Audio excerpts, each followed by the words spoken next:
One of the best players at this World Cup was born in London.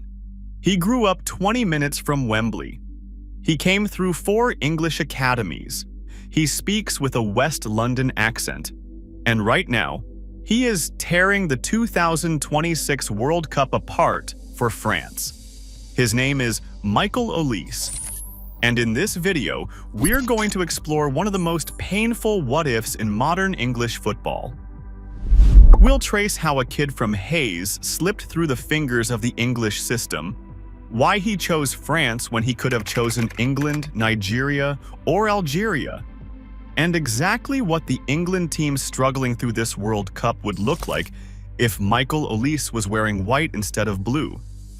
We'll look at where he would fit in Thomas Tuchel's team, which problems he would solve, and whether England would suddenly become favorites to win the whole thing. But to understand what England lost, you first have to understand where Michael Olise came from. Because this story doesn't start in Paris or Munich. It starts on the pitches of West London. Michael Akpovi Olise was born on December 12, 2001, in White City, London. His father is British-Nigerian. His mother is French-Algerian. He was raised in Hayes, in the western sprawl of the city, in a household where multiple cultures lived under one roof. 4 countries flowed through that family: England, Nigeria, France, Algeria. And years later, Olise himself would tell Bayern Munich's club magazine that he considers himself lucky to carry all 4 of those parts, that each one enriched him, that he developed attachments to every one of his countries. Remember that quote, because it's the key to everything that follows. As a footballer, Olise was English in every way that matters developmentally. He joined Hayes and Yading United as a small boy, around 6 years old. Then came a brief spell at Arsenal. Then Chelsea, where he spent roughly 7 years in one of the most competitive academies on the planet, learning his craft alongside the best young players in the country. And then, at 14 years old, Chelsea let him go. Think about that. One of the richest academies in world football looked at Michael Olise, the player who would one day be described as one of the best footballers on earth, and decided he wasn't worth keeping. He was on the small side. He was quiet, painfully quiet. The kind of kid who barely said a word off the pitch and only came alive when the ball arrived at his feet. In a system that often rewards physicality and personality, a slight, silent, left-footed technician was easy to overlook. He landed at Manchester City's youth setup for a season. Another giant, another dead end. Then, in 2017, he arrived at Reading. Not a glamour club, not a superpower. A championship side with a proud academy and a willingness to give young players a real pathway. That decision changed his life. Because Reading did something the Giants never did. They looked past the frame and saw the football. The academy's staff there weren't scanning for the next physical specimen. They were watching a teenager who saw pictures on the pitch that nobody else could see, who received the ball under pressure like the pressure didn't exist, who treated the tightest spaces on the training ground as an invitation rather than a threat. Where Chelsea saw a risk, Reading saw a project, and where Manchester City saw a passenger, Reading saw a passenger seat that needed to become a driver's seat. In January 2019, at 17 years old, Michael Olise made his professional debut for Reading in the Championship.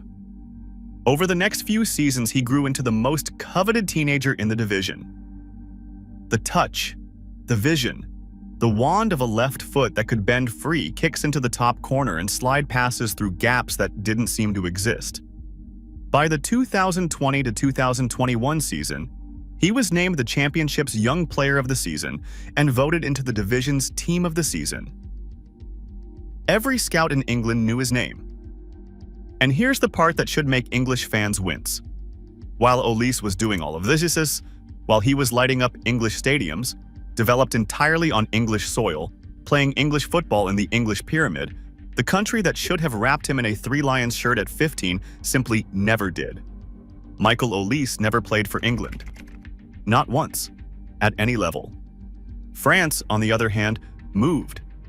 In May 2019, just months after his professional debut, the French Football Federation called the 17-year-old up to their under-18 squad for the Toulon tournament. On June 2, 2019, he made his France youth debut against Qatar's under-23 side. 2 caps. No goals. Nothing spectacular on paper. But something far more important was happening beneath the surface. France had planted a flag. They had told a teenager from Hayes that they saw him, that they valued him, that there was a pathway. England, at that exact moment, had nothing to offer him but silence. And that silence is what makes this story so painful, because in international football, one decision made 5 years earlier can change the probability of an entire World Cup. That is why Kalshi is such an interesting way to look at this tournament, not just as a story, but as a market of possibilities. This episode is sponsored by Kalshi, the largest prediction market in the United States. Here's what makes Kalshi different. You are not playing against a house. Kalshi is peer-to-peer trading. You buy a yes or no contract on whether something will happen, and you're trading directly against other users. Think of it like buying or selling a stock. The line isn't set by some algorithm working against you. It moves based on where the money goes. Public opinion sets the price. Right now, England qualifying for the World Cup final is trading at this probability, meaning a $100 trade pays out this amount with a correct prediction. And as that probability shifts, you can buy in or out of your position at any time to lock in a profit or cut a loss. Kalshi is CFTC approved, federally regulated, which is why it's available all across the country, including California and Texas. Download the Kalshi app and use code BIOS to get $10 when you trade $10. K-A-L-S-H-I. Kalshi. Trade what's next. And France wasn't the only country paying attention. In March 2021, Nigeria named Olise as a standby player for their Africa Cup of Nations qualifiers. The Super Eagles wanted the son of a Nigerian father to become the face of their next generation. Algeria, through his mother's heritage, had a claim too. 4 national teams. 4 possible futures. 1 extraordinary talent. So the obvious question, why France? Olise has answered this himself, and his answers are quietly devastating for English fans. He said he always had a connection with the France national team, and that's why he plays for France. He said it had been his dream since he was a kid. In a later interview, he went deeper. He explained that the players he followed growing up were French: Zinedine Zidane, Thierry Henry, Franck Ribéry. He said he always came to France when he was young, visiting his mother's side of the family, and that choosing Les Bleus simply felt more natural. He even revealed that he and his mother speak French with each other almost all the time. Now, here's the detail that makes this whole story so agonizing from an English perspective. Those Toulon tournament appearances for France in 2019? They were non-competitive. Under FIFA's eligibility rules, they did not tie him to France. For years, right up until he accepted a senior competitive call-up, the door was still open. England could have walked through it at any moment. A phone call, a youth camp invitation, a conversation, anything. The window stayed open for half a decade. And then, in March 2024, Didier Deschamps called Michael Olise into the senior France squad for the first time. Injury delayed his actual debut, but the commitment was made. On September 6, 2024, at the Parc des Princes, Olise started for France against Italy. The door slammed shut, forever. By then, of course, everyone in England knew exactly what had been lost, because the boy Chelsea released at 14 had become one of the most dangerous attacking players in Europe. Let's fast forward through the rise, because the rise is the receipt. In the summer of 2021, Crystal Palace triggered a bargain release clause in his Reading contract and brought him to the Premier League. It remains one of the great heists of the modern transfer market. While the biggest clubs in the country hesitated, Palace paid a fraction of his true value for a player their own manager already knew intimately. Because the manager who signed him was Patrick Vieira, a World Cup winner, a European champion, one of the greatest midfielders France ever produced. Take a moment to appreciate the bitter poetry of that. A legend of French football, working in South London, was handed the daily job of polishing the English raised diamond that England itself never picked up. Under Vieira, and later Roy Hodgson and Oliver Glasner, Olise became Selhurst Park's crown jewel. Defenders knew what was coming. Ball on the right wing, shift onto the left foot. Nobody could stop it anyway. Free kicks that curled into top corners. Late winners that turned Selhurst Park into a madhouse.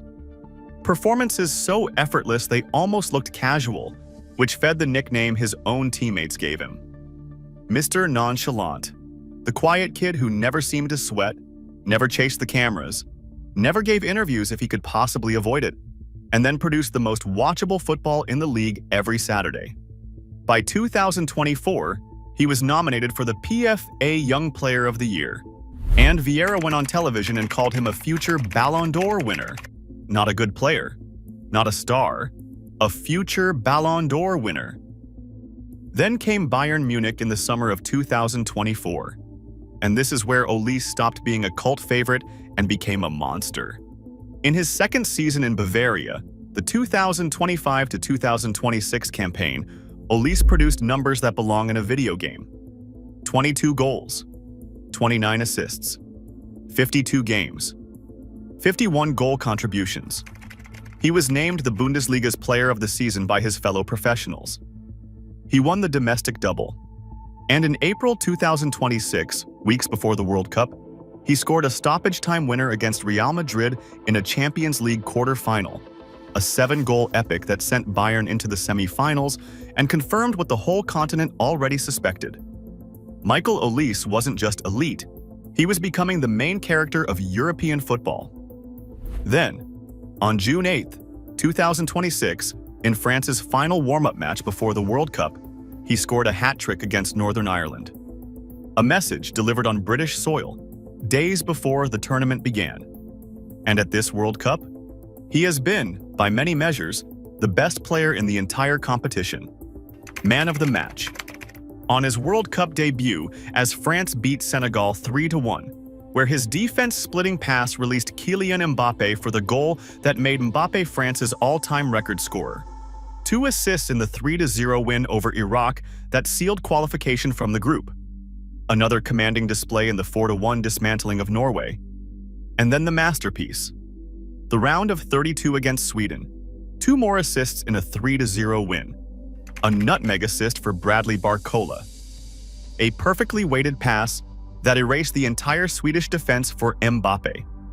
And a flying bicycle kick that smashed off the post and came within centimeters of being the goal of the tournament. Maybe the goal of any tournament. 5 assists. Top of the World Cup assist chart. The statistics company Opta counted him involved in 38 open play attacking sequences, the most of any player at the entire tournament. And here's the number that destroys the lazy stereotype of the languid luxury playmaker. He's averaging over 50 sprints per game, the highest of anyone in the France squad. Thierry Henry, his childhood idol and his coach at the 2024 Olympics, where Olise won a silver medal, praised his work off the ball as second to none. Deschamps, a man allergic to hype, said Olise is simply in his own category. France now face Paraguay in the round of 16, and Olise is a frontrunner for the Golden Ball as the best player of the tournament. That's the reality. Now let's break it. Let's step into the universe where one phone call went differently, where the FA moved faster than the FFF, where Michael Olise pulls on a white shirt. What does England look like at this World Cup with Michael Olise in the team? Start with the England that actually exists, because you cannot appreciate the fantasy without the frustration of the fact. Thomas Tuchel's England came to North America as one of the favorites. They opened Group L with an encouraging 4-2 win over Croatia. And then came the Ghana game. A goalless draw against a side ranked 64th in the world. 11 men behind the ball. A low block England knocked on for 90 minutes and never opened. The wingers came in for heavy criticism. The old tournament ghosts started whispering. It was the 4th consecutive major tournament in which England drew their second group game 0-0.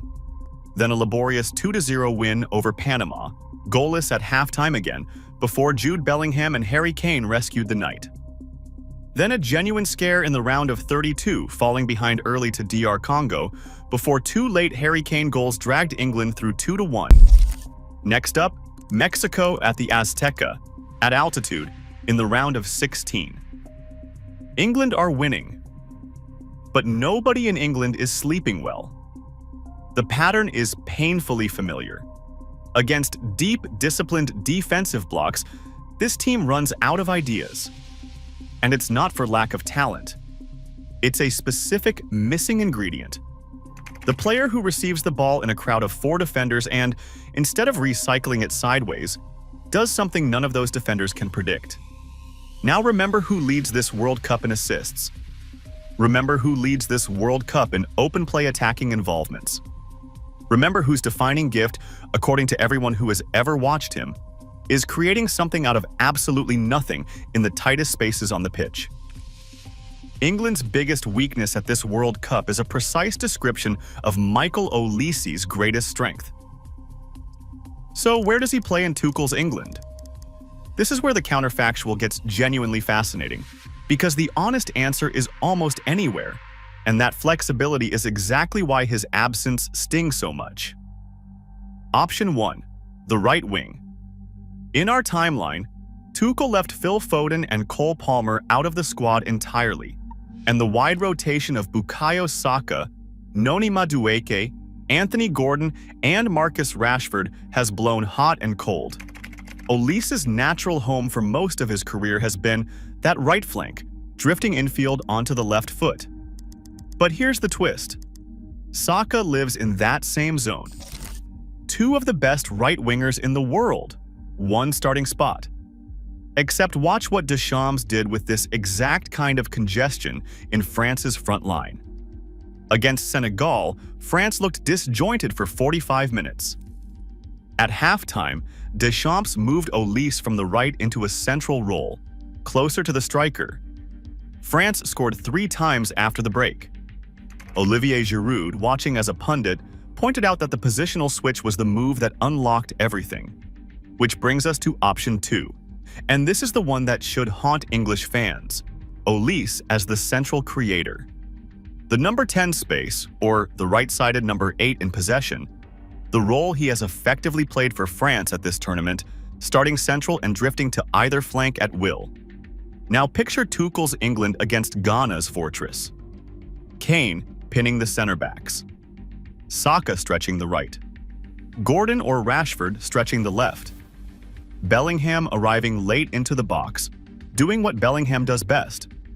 Finishing moves instead of being forced to build them alone.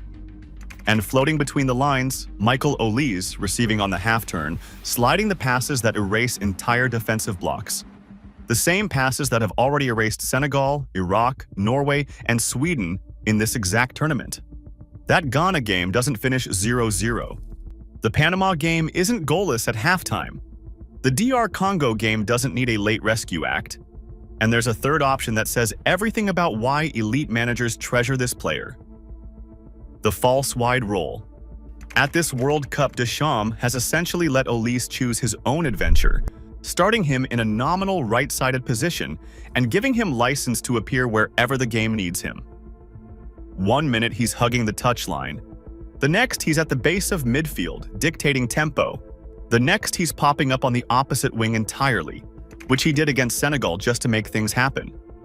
Analysts studying his positional data at this tournament found him operating as the connective tissue of the entire French attack, the hub every dangerous move passes through.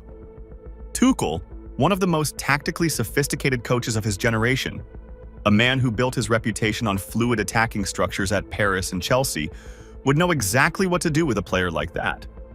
In truth, Tuchel's England problem has never been the system. It's been finding a player intelligent enough to break the system's rules at the right moments. Olise breaks rules for a living. And think about what Olise does for the players around him. At this World Cup, France's forwards are feasting because Olise sets the table. Mbappe broke the national scoring record on an Olise assist. Barcola is scoring because Olise is threading him in. Now transfer that service to Harry Kane, who has just become England's record World Cup goal scorer and passed Pele's men's World Cup goal tally even while feeding on scraps. Kane is one of the great penalty box finishers in the history of the sport, and for most of his England career, he's had to drop into midfield and create his own supply. Give him Michael Olise and you fundamentally change his job description. Stay in the box, Harry. The ball will find you. There's a chemistry argument too, and it's not even hypothetical. Olise and Kane are club teammates at Bayern Munich. They've spent 2 seasons building the exact combinations, the exact timing, the exact wavelength that international managers spend entire cycles trying to manufacture in 2-week training camps. Kane knows exactly when Olise's head comes up. Olise knows exactly which run Kane makes when the ball reaches his left foot in that inside right channel. They've rehearsed it hundreds of times, in Bundesliga title races, in Champions League knockout ties, in the 7-goal war against Real Madrid. That partnership already exists at the very highest level of the sport. It just exists for the wrong flag. In our alternate universe, England's attack arrives at the World Cup with its 2 most important connections already installed and battle-tested at the highest level of the Champions League.